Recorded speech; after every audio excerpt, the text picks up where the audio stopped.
Everyone, Amit Yadav here and आज हम लोग डिस्कशन करने वाले हैं मैथमेटिकल टूल से रिलेटेड जो टॉपिक रहेगा इंटीग्रेशन। एंड इससे पहले के टॉपिक में हम लोगों ने बात किया था डिफरेंशिएशन से रिलेटेड। तो मैं वीडियो स्टार्ट करने से पहले, टॉपिक स्टार्ट करने से पहले एक बात बता दूं मैं आपको इस टॉपिक से रिलेटेड कि हम लोग यहाँ पर उतना ही जानने वाले हैं जितना तुम्हारे फिजिक्स में यूज़ में आने वाला है, जितना इंट्रोडक्शन आपको यूज़ में चाहिए for the solving derivation and also numericals. तो उन्हीं के बारे में बात करेंगे हम लोग, उसी टॉपिक से रिलेटेड या उतना ही इंटीग्रेशन समझने की कोशिश करेंगे।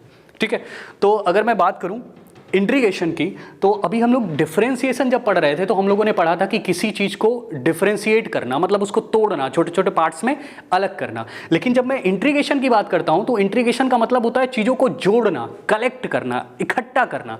चलिए, ये जो इकट्ठा करना और कलेक्ट करने वाली बात आई है ना, ये क्यों आई है ये मैं इस डेफिनेशन में बताना चाहूँगा।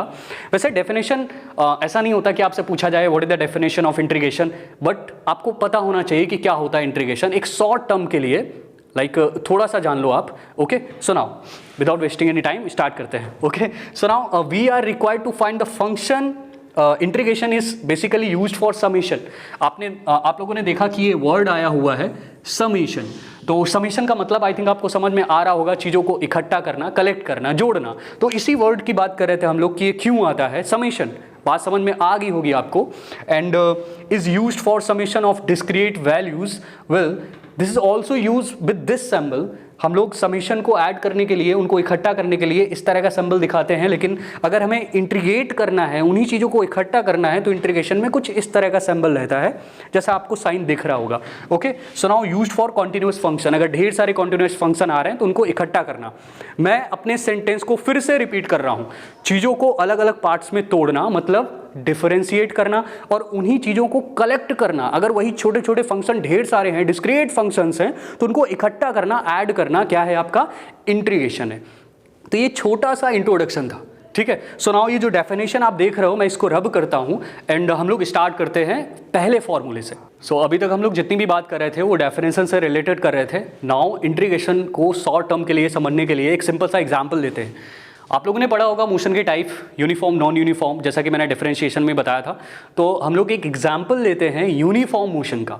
ठीक है, तो यूनिफॉर्म मोशन के लिए अगर एग्जाम्पल के तौर पे एक ग्राफ प्लॉट किया जाए, तो मैं ग्राफ प्लॉट कर लेता हूँ, और जो ग्राफ मैंने प्लॉट करा है वो वेलोसिटी एंड टाइम के बिटवीन प्लॉट करता हूँ। ठीक है, वेलोसिटी और टाइम के बिटवीन प्लॉट करता हूँ। तो एक सिंपल सा एग्जांपल अगर हम लेते हैं कि मे बी कोई भी ऑब्जेक्ट है, नॉन यूनिफॉर्म मोशन कर रहा है, तो उस सिचुएशन में अगर हमें अलग अलग डिस्प्लेसमेंट फाइंड आउट करना हो तो उसके लिए ग्राफ क्या होगा। तो कुछ ग्राफ आप देख रहे होगे कुछ इस तरह से बनेगा, कभी ज़्यादा कभी कम। तो हम लोग क्या कर लेते हैं, इसको छोटे छोटे, ये टाइम रहेगा ना, एक्स के फॉर्म में टाइम रहेगा, वाई के फॉर्म में वेलोसिटी रहेगा। इस टाइम को छोटी छोटी स्लाइड में कन्वर्ट कर लेते हैं और उन छोटे छोटे टाइम इंटरवल को रिप्रेजेंट करते हैं किससे, dt से। ये छोटे छोटे टाइम इंटरवल को रिप्रेजेंट करा जा रहा है किससे, dt से। आप लोग को पता होगा डिफरेंशिएशन में भी हम लोग जो स्मॉलेस्ट वैल्यू था उसको d से रिप्रेजेंट करते थे, तो यहाँ पर छोटे टाइम इंटरवल को हम किससे रिप्रेजेंट कर लेते हैं, dt से। ठीक है, बहुत सारी स्लाइड में कन्वर्ट कर लिया, मे बी ये स्लाइड आपकी बहुत सारी हो जाएंगी, n स्लाइड हो जाएंगी यहाँ पे। सो ये dt छोटा सा टाइम इंटरवल, और इसमें जो वेलोसिटी हो गई इसको कवर करने में v1, इसको कवर करने में v2, इसको कवर करने में v3 और इसको कवर करने में v4। ठीक है, और इसके लिए हमें क्या फाइंड आउट करना है, डिस्प्लेसमेंट निकालना है। तो अगर मैं फर्स्ट स्लाइड की बात करूं, जैसा कि आप बोर्ड पे देख रहे होगे, फर्स्ट स्लाइड की बात करूं तो वहां पर आपका निकल के आएगा d1 is equal to v1 dt, और सेकेंड स्लाइड की बात करूं तो d2 is equal to v2 dt, third के लिए d3 is equal to v3 dt। तो बात समझ में आ गई होगी, ये वैल्यूज आगे बढ़ती चली जाएंगी। ठीक है, अब हमें क्या करना है, इसका सम निकालना है, इन सभी को ऐड कर देना है। तो सम की सिचुएशन में जो टोटल डिस्प्लेसमेंट होगा वो इक्वल टू रहेगा समेशन v1 dt, और अगर हम n का वैल्यू 1 ले लेते हैं तो उस सिचुएशन में आपका रहने वाला है समेशन v dt, और इसी वैल्यू को अगर हम लोग डिस्क्रीट फंक्शन है तो इसी वैल्यू को हम लोग इंटीग्रेशन के सिंबल के साथ लिख सकते हैं। सो उस सिचुएशन में d इज इक्वल टू निकल के आने वाला है इंटीग्रेशन v dt। आपको बात शायद थोड़ी थोड़ी क्लियर हो रही होगी, पिक्चर क्लियर हो रही होगी, आपको समझ में आ रहा होगा कि किस तरह से ये जो समेशन का सिंबल था आपका बदल गया किसमें, इंटीग्रेशन के सिंबल में फॉर द डिस्क्रीट फंक्शन। तो इंटीग्रेशन में सिंपल सा एग्जांपल हम ले सकते हैं नॉन यूनिफॉर्म का, क्योंकि वहां पर जो वैल्यू है ना वो कॉन्टिन्यूस चेंज हो रही है, सेम नहीं रहने वाली, तो उस वैल्यू को छोटे छोटे पार्ट में तोड़ो और तोड़ के सम करके हम इजिली फाइंड आउट कर सकते हैं। इंट्रोडक्शन यहीं तक नहीं है, छोटी सी बात और बताना चाहूँगा, फिर हम लोग सीधे विदाउट वेस्टिंग एनी टाइम सीधे चलते हैं फॉर्मूलों पे। सिंपल सी बात है, the integration it is the reverse process of differentiation. और ये कैसे है इस चीज़ को जान लो। फॉर एग्जाम्पल आपके पास कहीं पर लिखा हुआ है 4x² और इसको हमें पहले क्या करना है, डिफरेंशिएट करना है। तो डिफरेंशिएट का मतलब तो समझ में आता है कि तोड़ना है। तो डिफरेंशिएट करने का मतलब अगर हम इसका डिफरेंशिएशन करते हैं तो 4 हमारा क्या आ जाता है कॉमन, x² का करते हो, शायद याद आ रहा होगा nx⁻n−1 फॉर्मूला, डिफरेंशिएशन का वीडियो पहले आ चुका है तो पता होगा आपको, ठीक है। तो क्या निकल के आने वाला है यहाँ पर, इंटू 2x⁻n−1, तो क्या रहेगा, x रहेगा, तो कितना निकल के आ जाएगा, 8x आ जाएगा। ये क्या निकला है, ये डिफरेंशिएशन निकला है। और इसी को अगर फिर से इंटीग्रेट कर दो, इसी वैल्यू को हम क्या कर देते हैं, फिर से इंटीग्रेट कर देते हैं। तो 8x को आप क्या कर दो, इंटीग्रेट कर दो। तो चीजें समझने की कोशिश करना, अगर मैंने उसमें भी आपका 8 क्या आ जाता है, कॉमन आ जाता है, ठीक है। आपका जो कांस्टेंट वैल्यू होता है उसमें भी कॉमन लेते हैं। मैं इंटीग्रेशन कर रहा हूं, फिर से फॉर्मूले नहीं लिख रहा हूं, शायद ये बात आपको समझ में आ रही होगी। तो 8 को कॉमन लिया, x⁻, उसमें इस वाले में क्या रहता है, शायद अभी फॉर्मूला आएगा x⁻n+1। तो सिंपल सी बात है 1 + 1y 1 + 1, so 8x² divided by 2 निकल के क्या आने वाला है, 4x²। शायद ये बात क्लियर हो गई होगी।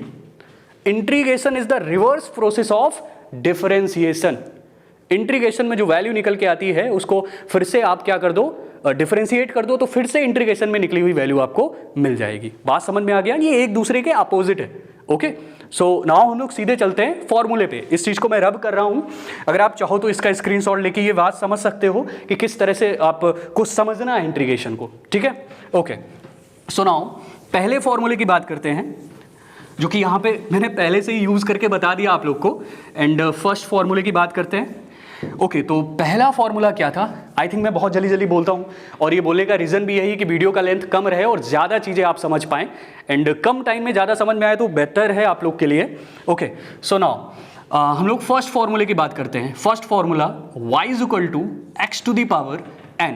हमें क्या करना है, इंटीग्रेट करना है। तो ये रहा इंटीग्रेशन का symbol, y dx = integration x⁻n dx। ये इंटीग्रेशन का सिंबल था। इसको हम लोगों ने इंटीग्रेट करा तो निकल के आएगा x⁻n+1 divided by n+1 plus c। अब बहुत सारे बच्चे कहते हैं कि प्लस सी क्यों लगाना जरूरी है या फिर इसको हम क्यों लाते हैं। तो ये कांस्टेंट वैल्यू रहता है, एक बहुत स्मॉल वैल्यू रहता है। अगर मैं इसको समझाने की कोशिश करूं तो एक छोटा सा डिमोन्स्ट्रेशन देख लो कि क्यों सी लाते हैं, ये समझने की कोशिश कर लो। फॉर एग्जाम्पल आपके पास कोई इस तरह से ग्राफ प्लॉट हो रहा है और ये आपको निकालना है, एरिया फाइंड आउट करना है किसी रेक्टेंगल का, और ये अलग अलग वैल्यूज ले लेते हैं। मैं शॉर्ट में बता रहा हूँ एकदम से, ये छोटी छोटी स्लाइड में हमने कन्वर्ट कर लिया और मैं इस छोटे से पार्ट का एरिया फाइंड आउट करने की कोशिश कर रहा हूँ, ठीक है। तो यहाँ से यहाँ तक मैंने कुछ डिस्टेंस ले रही है, ये छोटी सी डिस्टेंस हमने ले रखी है dx, और ये हमने ले लिया सिचुएशन y1। ये डिस्टेंस मैंने क्या ले ली, y1 ले ली। तो एक बात तो समझ में आ गई कि जो रेक्टेंगल था ना वो सिर्फ यहाँ से यहाँ तक था, इतना पूरा आपने लिया है ना, और ये जो छोटी सी स्लाइड ली है वो इतनी ली है। लेकिन यहाँ पर आप देख रहे हो कि छोटा सा पार्ट बच रहा है, मतलब जो छोटा सा पार्ट है ना उसका एरिया आप नहीं निकाल पा रहे हो। सो दैट्स वाई किसी भी वैल्यू के बाद प्लस सी लगा दिया जाता है कि जो बचा हुआ पार्ट हो ना यहाँ पर मैनेज हो जाए। इसको मैं बहुत ज़्यादा डीपली नहीं बता पा रहा हूँ यहाँ पे, क्योंकि आपको ब्रीफली समझना है। जो इंटीग्रेशन है ये आपको मैथ में मिलने वाला है, तो नाउ यहाँ पर जितना आपके लिए ज़रूरी है उतना जानो। ओके, सो नाउ इसको मैं रब कर रहा हूं, आपको दिख रहा होगा कि आपको x⁻n अगर कहीं पर लिखा हुआ मिलता है तो उसका जो फॉर्मूला निकल के आता है x⁻n+1/n+1 plus c। Okay, so now इससे रिलेटेड कुछ प्रॉब्लम्स देख लो। अगर मैं #1 की बात करूं, फर्स्ट प्रॉब्लम की बात करूं, तो फर्स्ट प्रॉब्लम अगर आपको कहीं पर लिखा हुआ मिलता है y = x², तो इसको कैसे सॉल्व करना है, integration of y dx = integration x² dx। इसको सॉल्व करेंगे तो आपको क्या करना है, x2+1/2 + 1, तो निकल के आने वाला है x³ divided by 3 plus c। Okay, तो अपने आप को थोड़ा सा ये दिखाने के लिए कि आप अवेयर हो इंटीग्रेशन को लेके, तो प्लस सी लिखो, एंड नहीं लिखना चाहते हो तो नहीं लिखो, मैटर नहीं करता है। ओके, सो नाउ ये कुछ यूज़ है। हम किसी भी फॉर्मूले पे लेके 2-3 टाइप के एग्जाम्पल नहीं देने वाले, कुछ ही एग्जाम्पल देंगे जिससे कि वीडियो का लेंथ छोटा रहे। ओके, सो नाउ इस पर और भी बेस्ड प्रॉब्लम आप कर सकते हो। एक प्रॉब्लम साथ में ही देखते चलो। सेकेंड प्रॉब्लम हम लोग देखते हैं, हैशटैग सेकेंड। इसमें हम लोग कुछ इस तरह से देखते हैं, y इक्वल टू लिखा हुआ है 4x क्यूब। तो आप लोगों ने देखा कि यहाँ पर अब बार बार y का इंटीग्रेशन करने की जरूरत नहीं है, डायरेक्ट करते हैं, ठीक है। तो 4x स्क्वायर का आपको क्या करना है, इंटीग्रेट करना है। तो इंटीग्रेशन का सिंबल लगा दिया, क्या कर दिया, dx कर दिया। तो यहाँ पर आपको दिख रहा होगा जो 4 है वो कांस्टेंट वैल्यू है, और डिफरेंशिएशन में भी कांस्टेंट वैल्यू को बाहर निकाल के रख रहे हैं, तो इंटीग्रेशन में भी बाहर ही निकालेंगे। तो आपका 4 कॉमन आ गया, अंदर क्या बचा आपका x to the power 3 + 1 divided by 4। तो सिंपल सी बात है, क्या निकल के आने वाला है, x to the power 4 plus c। शायद ये बात आपको समझ में आ गई होगी। ओके, सो नाउ हम लोग चलते हैं नेक्स्ट फॉर्मूले पे। ओके, तो इसके बाद हम लोग चलते हैं नेक्स्ट टर्म पे। अगर आपको कहीं पर कुछ इस तरह से मिलता है, इसी का एक एग्जाम्पल ले लेते हैं। अगर कुछ इस तरह से मिलता है, सेकेंड एग्जाम्पल ले लेते हैं। कहीं पर अगर आपको इस तरह से मिलता है 1/x dx, इसको इंटीग्रेट करना है, तो एक बात तो आपको कंफर्म हो गई कि यहाँ पर x to the power -1 dx आपको दिख रहा है। और आप लोगों ने पढ़ा होगा कि अगर n का वैल्यू -1 है तो आप उसका इंटीग्रेशन नहीं कर सकते, ऐसा कई जगह पे लिखा होता है। तो उसका इंटीग्रेशन पॉसिबल है, अगर बोला जाता है कि n का वैल्यू -1 नहीं होना चाहिए, और अगर है भी तो उसको इंटीग्रेट कैसे करोगे, इस टर्म के बारे में हम लोग बात करने वाले हैं। ये एक प्रॉब्लम है तो उसको देखने वाले हैं। ओके, सो नाउ अगर कहीं पर आपको ऐसा मिलता है तो उसको लॉग के टर्म में लेंगे, इसको डायरेक्ट इंटीग्रेट नहीं कर सकते x to the power n के फॉर्मूले से। चलो करके देख लेते हैं, ठीक है। अभी आप बोलोगे कि काहे नहीं कर सकते, है ना, तो देख लेते हैं क्यों नहीं कर सकते। तो अगर हम यहाँ पर कुछ इस तरह से इंटीग्रेट करते हैं इसको, तो x टू दी पावर क्या रहेगा, -1 + 1 डिवाइडेड बाई -1 + 1। तो बात समझ में आ गई होगी क्यों नहीं इंटीग्रेट कर सकते। ओके, सो नाउ लॉग के टर्म में इसका डायरेक्टली फॉर्मूला क्या लिखते हैं कि अगर कहीं पर आपको मिलता है 1/x या x टू दी पावर -1, तो इसका इंटीग्रेशन निकल के आता है log mod x + c। ठीक है, अब एक बात तो और क्लियर हो गई कि यहाँ पर जो x का वैल्यू है वो किस में आना चाहिए, माइनस में आना चाहिए। तो नेगेटिव साइन मॉड के अंदर नहीं लिखते हैं, ये बात आप कहीं पर नोट कर लीजिएगा। सो दैट्स वाई इसका जो इंटीग्रेशन निकल के आएगा वो क्या आएगा, log mod x + c। Okay, तो अब हम लोग चलते हैं नेक्स्ट फॉर्मूले पे। ओके, कई सारे बच्चों का क्वेश्चन रहता है कि सर इतना भारी ज्ञान क्यों अभी पहले से ही, अभी तो हम लोग फर्स्ट ईयर में आए हैं, आपने डायरेक्ट मैथमेटिकल टूल्स स्टार्ट कर दिया और पहले से ही मैथ आपने ला दी। फिजिक्स से वैसे ही डर लग रहा था, बीच में मैथ आ गई तो डर बढ़ गया। ओके, तो इन चीज़ों को कैसे मैनेज करना है, जब आप अंदर जाने वाले हो ना, बहुत सारी इक्वेशंस प्रूव करने वाले हो। जैसे हम लोग न्यूटन्स लॉ की इक्वेशन ले लें, मोशन इक्वेशन ले लें, तो उनको अभी तक 9th में ना ग्राफ से आप प्रूव करते होगे, v = u + at, s = ut + ½ at square, v ² = u² + 2as, ये तीनों इक्वेशन आपने पढ़ रखी होंगी। तो इनको ग्राफ से प्रूव करते थे, लेकिन अब क्या करने वाले हो, कैलकुलस के मेथड से प्रूव करने वाले हो। तो वहां पर इंटीग्रेशन का यूज आने वाला है, लिमिट का यूज आने वाला है। तो फिर आपके दिमाग में आएगा कि ये तो पढ़ा ही नहीं हमने, ये कहां से यूज में आ जाएगा। तो उन चीजों को समझना है ना आपको, अभी से अगर आप समझ के चलोगे ना तो आपके लिए बेस्ट रहेगा। बाद में अगर ये प्रॉब्लम आने वाली है तो आप इजिली इनको सॉल्व कर पाओगे। ओके, सो नाउ अब हम लोग बात करने वाले हैं लिमिट की। सबसे ज्यादा जो आपका यूज में आने वाला होता है वो लिमिट यूज में आता है, कि लिमिट को कैसे सॉल्व करें।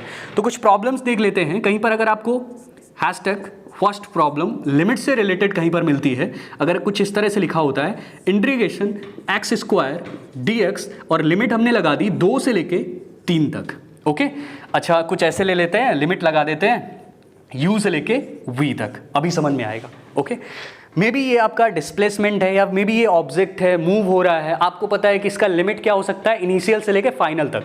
इसकी वेलोसिटी कितनी हो सकती है, इनिशियल से लेके फाइनल तक। और ये लिमिट लगाना पॉसिबल तब होगा जब हम x की जगह पे क्या ले लें, v। मैं वैल्यूज चेंज कर करके आपको समझाने की कोशिश कर रहा हूँ कि लिमिट होता क्या है।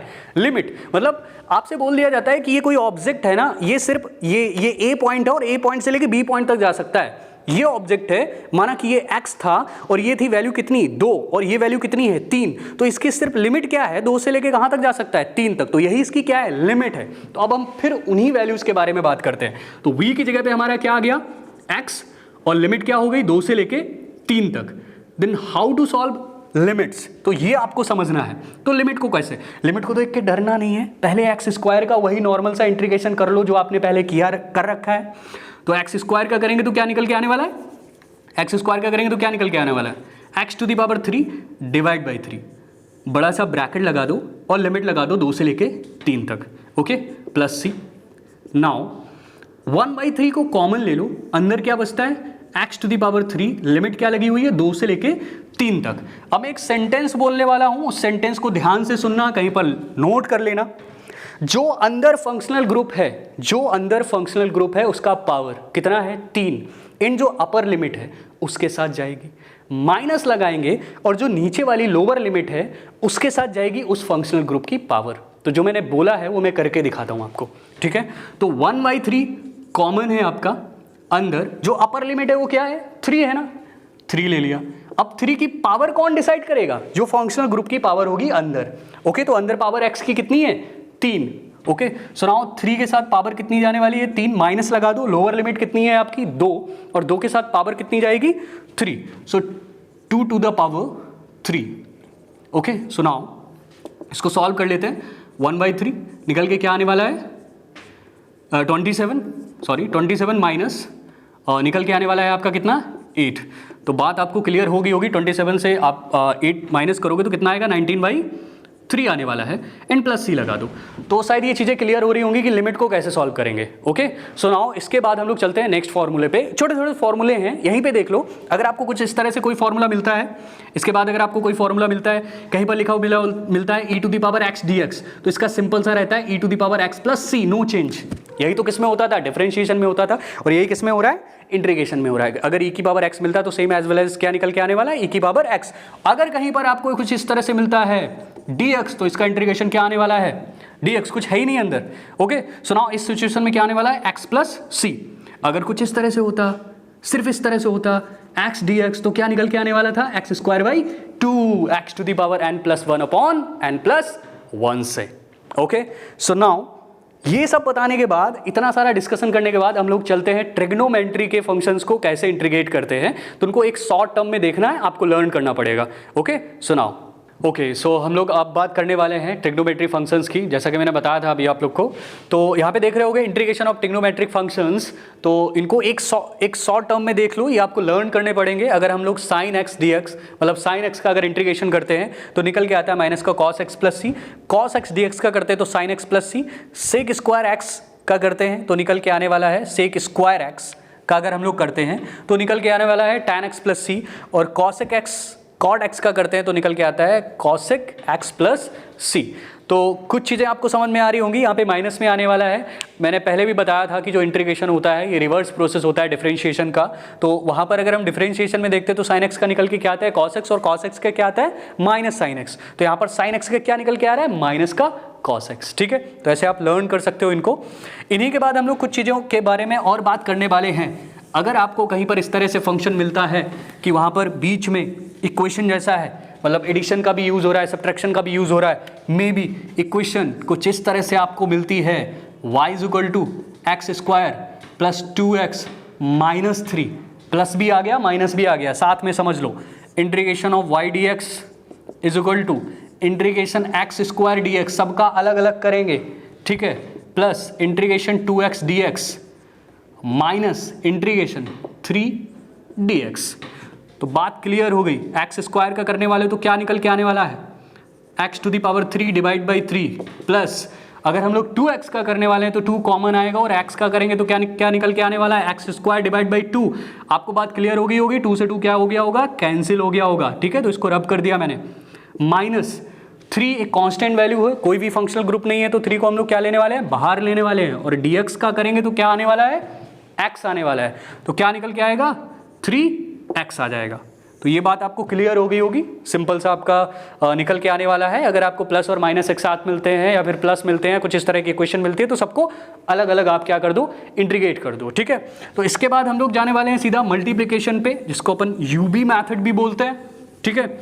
तो यूबी मैथड से कैसे हम लोग सॉल्व करेंगे, ओके सो नाउ अभी तक हम लोग सब्ट्रैक्शन और एडिशन देख रहे थे। अब हम लोग बात करने वाले हैं यूवी मेथड की। अगर आपको मल्टीप्लिकेशन में कहीं पर प्रॉब्लम मिलती है, मतलब दो फंक्शन मिलते हैं, तो उनको कैसे सॉल्व करोगे, ठीक है। तो ये ऊपर आपका फॉर्मूला लिखा हुआ है, तो पहले हम लोग फॉर्मूले के बारे में बात कर लेते हैं। यू वी डी एक्स करके लिखा हुआ है, तो सबसे पहले अगर हम इसको फर्स्ट फंक्शन माना हुआ है और इसको सेकेंड, तो यू को फ्री छोड़ना है, वी को क्या करना है, इंटीग्रेट करना है, माइनस लगाना है, इंटीग्रेशन लेना है, यू को डिफरेंशिएट करना है, वी को इंटीग्रेट करना है, और इस पूरे फंक्शन को क्या कर देना है, इंटीग्रेट कर देना है, ठीक है। तो ये बात आपको क्लियर हो गई। अब इसका एक एग्जाम्पल लिया हुआ है।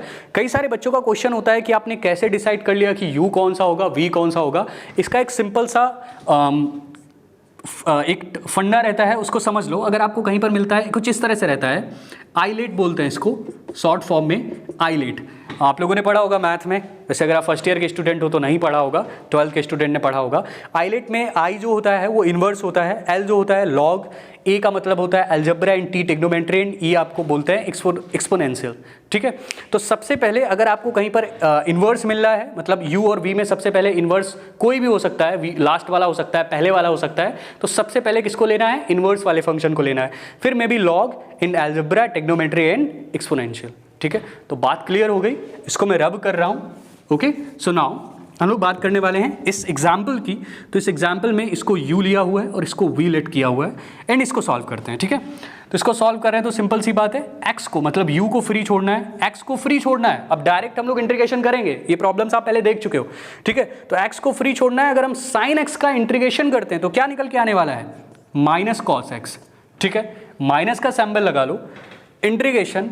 अगर हम u का मतलब समझ में आ रहा होगा क्या हो रहा है, x, और x को डिफरेंशिएट करते हैं तो क्या निकल के आने वाला है 1, और v को क्या करते हैं, इंटीग्रेट करते हैं तो क्या निकल के आने वाला है माइनस कॉस x, और उस माइनस कॉस x को फिर से क्या करा गया है, इंटीग्रेट करा गया है। तो कॉस x का इंटीग्रेशन क्या निकल के आता है, साइन x, तो minus sine x, cos x था, माइनस माइनस क्या हो जाना है, प्लस हो जाना है, और क्या निकल के आने वाला है, साइन x प्लस c।